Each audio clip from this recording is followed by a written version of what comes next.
Εδώ είναι για digital nomads, παιδιά, το μέρος. Να έρθουν εδώ πέρα.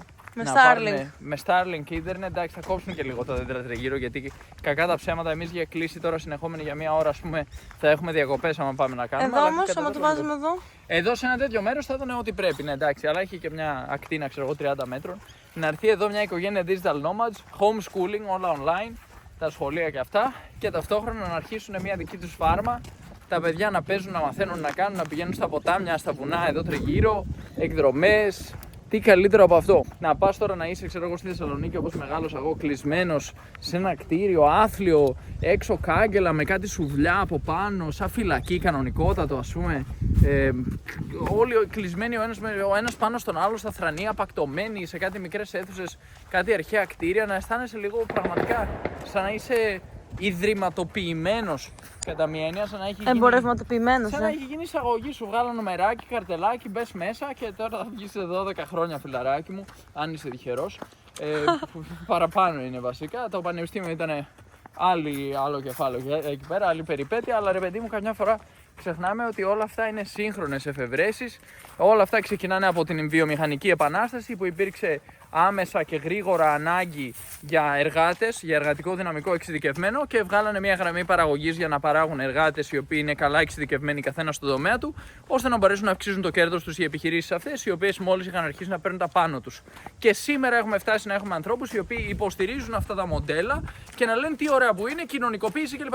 Ναι, αλλά ξεχνάμε ότι από τις 300.000 χρόνια της ιστορίας της ανθρωπότητας, μόνο τα τελευταία 200 χρόνια είναι έτσι αυτά τα πράγματα και λιγότερο τα λεγόμενα σχολεία. Προηγουμένως δεν ήταν έτσι. Οι άνθρωποι μια χαρά κοινωνικοποιούντουσαν και πριν μπουν σε μια αίθουσα και τους λένε κάτσε ήσυχα, σταμάτα να φωνάζεις. Διάβασέ μου από τη σελίδα 13, επόμενος. Αυτό δεν είναι η μάθηση κανονική. Έτσι σου μαθαίνουν να φοβάσαι, να μην πειραματίζεσαι και να κάνεις ό,τι σου λένε γενικότερα. Ουσιαστικά σου μαθαίνουν να ακολουθείς εντολές και οδηγίες, που είναι ότι πρέπει για λίγο αργότερα που θα σε θέλουν ως υπάλληλο. Ακριβώς, ναι.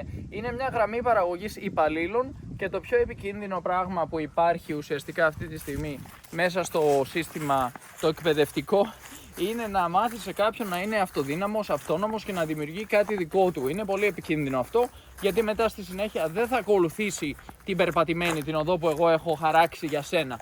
Είναι πολύ ωραίο να έχω γιατρούς οι οποίοι δεν είναι καλά εξειδικευμένοι σε άλλους τομείς, δεν είναι καλά καταρτισμένοι και έχουν μάθει όλη μέρα να τρέχουν, να διαβάσουν, να απομνημονεύσουν κάθε κομματάκι της ύλης για να μπορέσουν να περάσουν την εξέταση. Γιατί όταν εγώ θελήσω να εκμεταλλευτώ τους γιατρούς και να τους πω κάτσε εδώ και κάνε 36 ώρες υπερορίες και θα πάρεις αυτά τα λεφτά, μετά να μην έχουν τη δυνατότητα οι γιατροί να του πούν ξέρεις τι, όχι ρε φιλαράκι, εγώ έχω όλες αυτές τις εναλλακτικές, θα πάω να κάνω κάτι άλλο. Αυτή τη στιγμή, για παράδειγμα, μπορεί το πιο δυνατό χαρτί που μπορούν να παίξουν οι γιατροί να είναι να σηκωθούν και να φύγουν χάρη στο ότι είναι μέσα στην Ευρωπαϊκή Ένωση. Και να πούνε θα πάω Γερμανία, θα πάω Σουηδία.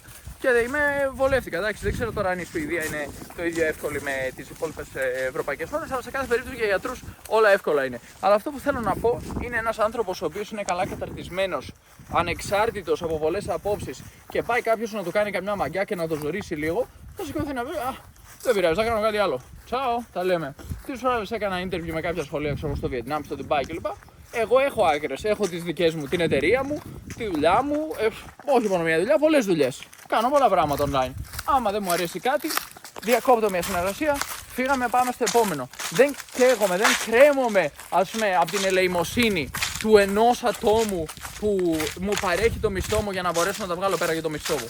Αυτό είναι ένα άτομο επικίνδυνο για το σύστημα. Και σίγουρα το εκπαιδευτικό σύστημα δεν θέλει να παράξει τέτοιους ανθρώπους. Δεν θέλει να μπορεί να πας στη μία οποιοσδήποτε να πει: ξέρεις τι, ρε μεγάλε, όχι, εγώ δεν το κάνω αυτό για αυτά τα λεφτά, είναι πολύ λίγα τα λεφτά, δεν θα με ζωρίσεις. Γιατί εγώ είμαι άνετος. Και εγώ θυμάμαι εποχές που οι άνθρωποι στην Ελλάδα ήταν πιο άνετοι και δεν κάνανε πράγματα απλώς και μόνο επειδή τους αναγκάζανε. Λέω: σιγά μην το κάνω εγώ αυτό. Θα κάνω αυτό που θέλω. Έχω τις άκρες μου. Είχαν οι άνθρωποι και ένα σπίτι και ένα νίκιο από εδώ και από εκεί. Είχαν και άλλες εναλλακτικές. Κινούνταν η αγορά και λέγανε όχι. Τώρα ξαφνικά που έχουν σφίξει πολύ τα περιθώρια, τώρα βλέπουν οι άνθρωποι που τελειώσανε τα σπίτια, οι οικονομικές δυνατότητες, οι ευκαιρίες, το plan B και C κλπ. Μόλις τελειώσαν και όλα τα λεφτά. Ξαφνικά τώρα όλοι έχουν μείνει στο skill set. Έχω σπουδάσει ιατρική. Τώρα αυτό θα χρησιμοποιήσω. Άμα είσαι γιατρός που δεν θέλεις να φύγεις από την Ελλάδα και ξαφνικά σε ζορίζουν και σου λένε το ένα και το άλλο και θα σου βάλω να δουλεύεις 36 ώρες απλήρωτα και μέσα στο άγχος και μέσα στο στρες και δεν θέλω να βγάλεις σημούδια, μόκο και σε χλεβάζει και ο ίδιος ο Υπουργός Υγείας, μετά πραγματικά αισθάνεσαι, ρε παιδί μου, γιατί ένας άνθρωπος ο οποίος είναι τόσο καλά καταρτισμένος, ένας άνθρωπος που προσφέρει τόσο πολλά στην κοινωνία, γιατί να πρέπει να υποστεί αυτό το πράγμα, αυτό τον ας πούμε εξευτελισμό, που δεν συμφωνώ και πολύ με αυτή τη λέξη, αλλά σε κάθε περίπτωση κοινωνικά έτσι την χρησιμοποιούμε, και να υποστείς αυτές τις συνθήκες. Γιατί πολύ απλά σου έχουν μάθει να λειτουργείς με έναν τρόπο μονομερή, έχεις δώσει όλο σου το είναι στην επιστήμη σου, έχεις δώσει όλο σου το είναι στις σπουδές σου, στο να εξειδικευτείς τόσο πολύ σε ένα πράγμα, που δεν μπορείς αυτή τη στιγμή να πεις, ξέρεις κάτι, εγώ για λίγους μήνες θα διδάξω αγγλικά. Άντε γεια, δεν φεύγω από το νοσοκομείο, θα διδάξω online, θα κάνω ιδιαίτερα, θα στήσω ιστοσελίδες. Σου λέω, δεν γίνεται ρε παιδί μου να εξειδικευτείς τόσο καλά και τόσο πολύ σε τόσο διαφορετικά πράγματα. Τώρα αυτό είναι μπαρούφα. Δεν μπορείς ξαφνικά μετά από 8 χρόνια σπουδών σε κάτι να πας να κάνεις κάτι άλλο. Έλα όμως που γίνεται. Άμα το ψάξεις λίγο, γίνεται. Μια χαρά γίνεται. Υπάρχουν άνθρωποι που κάνουν πολλά πράγματα ταυτόχρονα. Απλώς τους έχουν εξαλείψει. Οι πανεπιστήμονες ως επιτοπλίστων σήμερα δεν υπάρχουν. Όχι γιατί δεν είναι δυνατό να υπάρξουν. Είναι πολύ εύκολο να υπάρξουν. Πανεπιστήμονες. Άνθρωποι οι οποίοι είναι καλά καταρτισμένοι σε πολλούς τομείς.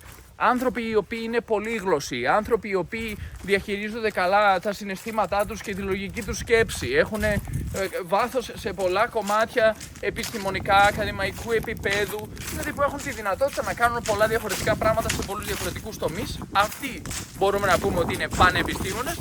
Στην αρχαιότητα μπορούμε να πούμε ότι υπήρξαν πανεπιστήμονες. Πολλοί, τουλάχιστον άμα κοιτάς προς τα πίσω είναι εύκολο να πεις ότι είναι πολλοί. Βέβαια, αν πάρεις κάθε εποχή τώρα ξεχωριστά και τους ψάξεις, πάλι ήταν λίγες σε κάθε εποχή. Ας πούμε, πάρε τον Αρχιμίδη για παράδειγμα. Τον Νταβίντσι, ξέρω εγώ. Ανθρώπους δηλαδή οι οποίοι συνδυάζανε τέχνη με επιστήμη, με φιλοσοφία. Είχαν πολλά χαρακτηριστικά μαζί που σήμερα δεν συνηθίζεται να τα συναντάμε. Απλώς αυτό που θέλω να πω ουσιαστικά είναι ότι σήμερα υπάρχει και δρομολογημένα μια διαδικασία η οποία σε σμπρώχνει στον κατακερματισμό της γνώσης, κοινωνικά μιλώντας. Δεν υπάρχει εύκολα ένας άνθρωπος ο οποίος έχει συλλέξει χαρακτηριστικά από πολλούς τομείς. Δεν έχει τη δυνατότητα ο μέσος άνθρωπος σήμερα να αποδώσει σε συνθήκες οι οποίες είναι περίεργες, σε τραβάνε προς διαφορετικές κατευθύνσεις. Έχεις πολύ μεγάλη πίεση σε έναν τομέα και ξαφνικά καταρρέεις γιατί δεν έχεις τη δυνατότητα να κάνεις μια αναδιοργάνωση και να μπορέσεις να αναδιοργανώσεις ολόκληρη τη ζωή σου ώστε να μπορέσεις να αποδώσεις μέσω άλλων τομέων. Κάποιος άνθρωπος μπορεί να πει ότι για παράδειγμα αυτό μπορούμε να το δούμε με ένα διαβατήριο, με μια χώρα. Με μια χώρα, αν ξαφνικά έχεις προβλήματα σε μια χώρα συγκεκριμένα, μπορεί να χρειαστεί να πας να φύγεις σε άλλη χώρα και να βρεις ευκαιρίες. Καλή ώρα. Πολλοί άνθρωποι σήμερα φεύγουν από την Ελλάδα και πάνε σε πολλά μέρη. Πάνε στη Γερμανία, Αυστραλία, Ολλανδία κλπ. Και βρίσκουν καλύτερες επαγγελματικές ευκαιρίες. Τώρα, φανταστείτε ότι εμείς έχουμε πιάσει την καλή, γιατί είμαστε στην Ευρωπαϊκή Ένωση. Στην Ευρωπαϊκή Ένωση είναι πολύ απλό. Απλώς φεύγεις, πας και τελείωσες.